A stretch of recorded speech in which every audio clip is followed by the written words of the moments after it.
ठंड में गरीब बाप की 5 बेटियों की विदाई। पूरी पूरी पूरी, गर्मा गर्म पूरी पूरी। जैसे ही आदमी पूरी से भरा परात लिए लाइन में आगे बढ़ता है, तभी ठंड से ठिठुरता गरीब शंकर अपनी पत्तल बढ़ाकर कहता है, अरे भाई थोड़ी सब्जी और 2 पूरी डालना।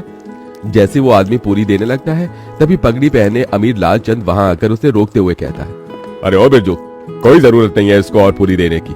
क्यों रे शंकर, शर्म लाज सब धोकर पी गया है क्या?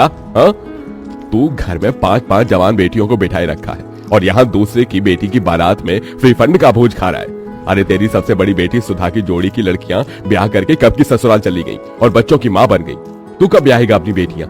अगर उनको ब्याहना तेरे बस में नहीं था तो 5-5 बेटियों को पैदा ही क्यों किया? मेरे माथे की पगड़ी देख रहा है, बड़े भाग से यह मौका मिलता है एक बाप को बेटी के ब्याह में पगड़ी पहनने का, समझा? लालचंद जानबूझकर पूरे समाज के बीच एक और तो अपनी अमीरी का बखान, तो वहीं दूसरी तरफ शंकर की गरीबी की हंसी उड़ा रहा था, जिससे शंकर सबके बीच बहुत शर्मसार होता है और अपनी आंखें झुकाए वहां से घर लौट आता है, जहां एक टूटे फूटे माटी के घर में उसकी बूढ़ी पत्नी जानकी और 5 बेटी सुधा, गहना, कविता, चंदा, राधा उस ठंड में भी एक दिए और जूते के लेस बना रही थी। माँ, मेरा हाथ। तू ठीक तो है राधा? दिखा मुझे अपना हाथ। हे भगवान, तेरा तो हाथ जल गया। कहा था तुझे कि लेस का माल तू ना बना, तुझे दिए पर संभाल कर हाथ चलाना था। पहले ही अपने घर के दुख भरी परिस्थितियों को बाहर से ही देखकर शंकर अपनी आंखों से आंसू पोंछकर मुस्कुराते हुए अंदर आता है। अरे क्या कर रही हैं बाबा की 5 बेटियां? अरे बाबा, आप आ गए। हे भगवान, आप तो ठंड से कांप रही हैं। मैं आपके लिए आग जला देती हूँ। कितनी बार कहा है आपको कि एक स्वेटर अपने लिए खरीद लीजिए, बाहर कितनी ठंड गिर रही है और आपका बुढ़ापे का भी शरीर है। तभी दुखमन से शंकर ने कहा, चिंता मत कर मेरी लाडो, तुम 5 को ब्याहने से पहले नहीं मरूंगा। जब तक तुम 5 की विदाई नहीं हो जाती, मेरे प्राणों को भी कहाँ मुक्ति मिलेगी। एक बार तुम 5 की विदाई कर दूं, फिर चाहे मेरी मिट्टी उठ जाए। ये सुनकर गरीब शंकर की 5 बेटियों की आंखों आंसुओं से भर जाती हैं। भगवान के लिए फिर कभी अपने मुंह से ऐसी बात मत निकालना बाबूजी। आपके सिवा माँ और हम 5 का इस दुनिया में है ही कौन? तभी जानकी खाना परोसती है और शंकर अपने हाथों से अपनी 5 बेटियों को खिलाता है। शंकर के पास धन दौलत नहीं थी, मगर वो दिलदार आदमी था। शंकर को हमेशा अपनी 5 बेटियों की शादी और उनकी विदाई की ही चिंता लगी रहती, क्योंकि कोई भी उसे रिश्ता नहीं जोड़ना चाहता था और कई दफा रिश्ते वाले देखने भी आते तो उसका गरीब घर द्वार देखकर चौखट से ही लौट जाते। ऐसे ही दिन बीतते हैं और शंकर का दूर का रिश्तेदार उसे एक रिश्ता बताता है। जानकी, कल सुधा चंदा को लड़के वाले देखने आ रहे हैं, उन्हें तैयार कर देना। मेरे एक मित्र हैं, उन्होंने ही ये रिश्ता बताया है। ईश्वर करे कि बात बन जाए तो इन दोनों के हाथ जल्दी पीले कर दूंगा। धीरे धीरे करके ही तो अपनी बेटियों का भार उतार पाऊंगा। अगले दिन रमा देवी शंकर की बेटियों को देखने आती है। आइए आइए बहन जी, आपका ही इंतजार था, यहाँ बैठिए। अरे जानकी बिटिया, उसको ले आना।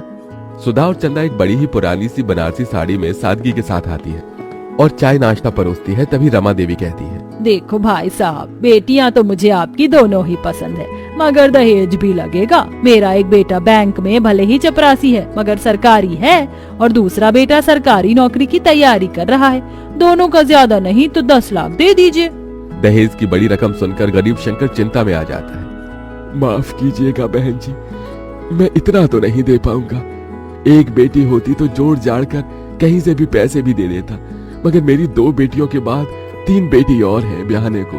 मगर ये इस गरीब पिता की जुबान है, मुझसे जितना बन पड़ेगा मैं दूंगा। मैं दोनों के लिए 5 लाख तक दहेज दे दूंगा और फिर बारात का खर्चा भी तो देखना है। रमा रिश्ता पक्का कर देती है। उसके जाने के बाद चिंता से भरी जानकी ने कहा, अजी 5 लाख रुपए कहाँ से लाकर देंगे, आप कुछ सोचा है? अरे खेत बेच दूंगा जानकी, 4-5 लाख रुपए तो मिल जाएंगे। कम से कम मेरी 2 बेटियों की विदाई तो हो जाएगी। लेकिन बाबा, खेत बेच दोगे तो खेती कहाँ करोगे? मजदूरी कर लूंगा। वैसे भी गरीब लोग लेबर माटी में लगे हुए हैं। बस तुम 5 अपने घर द्वार चली जाओ। बेटी की विदाई के लिए मजबूर होकर शंकर अपना खेत बेच देता है, जिसके बदले उसे केवल 2 लाख ही मिलते हैं। पैसे कम पड़ने पर वो अपना घर भी गिरवी रखकर दहेज और बारात का सारा इंतजाम करता है। रमा बारात लेके आती तो है। सभी बाराती ठंड के गर्म कोट, जैकेट, स्वेटर पहने आते हैं, तो वहीं गरीब शंकर धोती और पतले पुराने से कुर्ते जो कि जगह जगह से फटा होता है उसमें ठिठुरता हुआ हाथ जोड़े बारातियों का स्वागत करता है।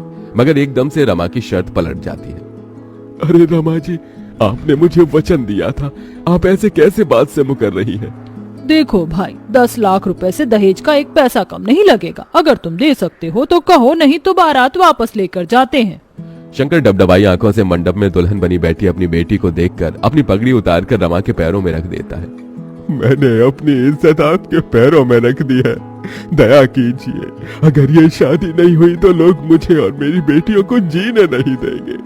रमा पगड़ी को पैर मारकर चली जाती है, तो वहीं समाज भी शंकर पर थू थू करने लगता है। तो वहीं कुछ दिन बाद कर्जदार भी उसका घर तक छीन लेते हैं और अब शंकर अपनी पत्नी और 5 बेटियों के साथ ठंड में सड़कों पर भटकने लगता है और सब एक कचरेदान के पास आकर पाइपलाइन में रहने लगते हैं। अगले दिन शंकर ठंड में भी काम ढूंढने निकल पड़ता है। बाबूजी, आप कहाँ जा रहे हैं?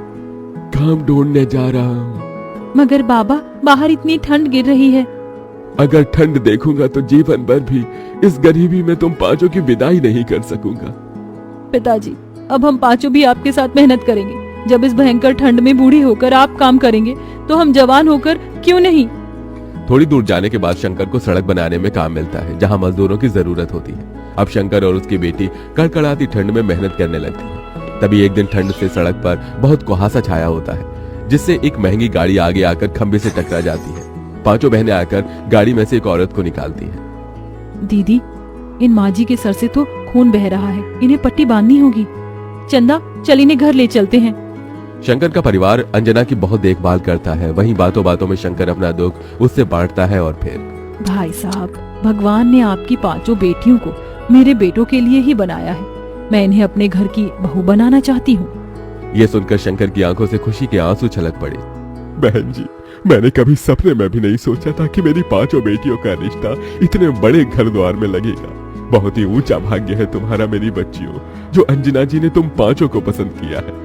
मगर मुझ गरीब के पास देने को दहेज नहीं बहन जी। मेरी 5 बेटियां ही मेरे जीवन भर की पूंजी है। भाई साहब, आप बस अपनी बेटियों को एक जोड़े में विदा कर दीजिए, मुझे और कुछ नहीं चाहिए।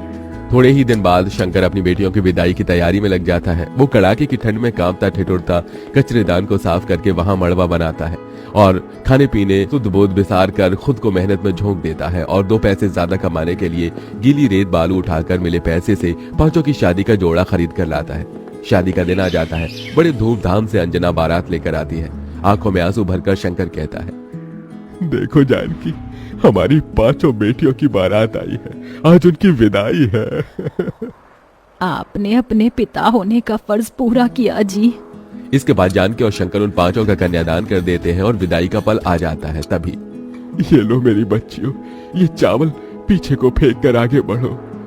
एक एक पैर बढ़ाती हुई 5 चावल पीछे जानकी की झोली में गिराती हैं और फिर अपने पिता के गले लगकर फूट फूट कर रोती हैं। बाबूजी, आपने हम 5 की विदाई के लिए बड़ा तप किया है। देखिए, आज हम विदा हो रही हैं। अपना ख्याल रखिएगा। तुम भी अपना ध्यान रखना मेरी बच्चियों, सदा खुश रहना। इसी के साथ गरीब शंकर अपनी 5 बेटियों को विदा कर देता है।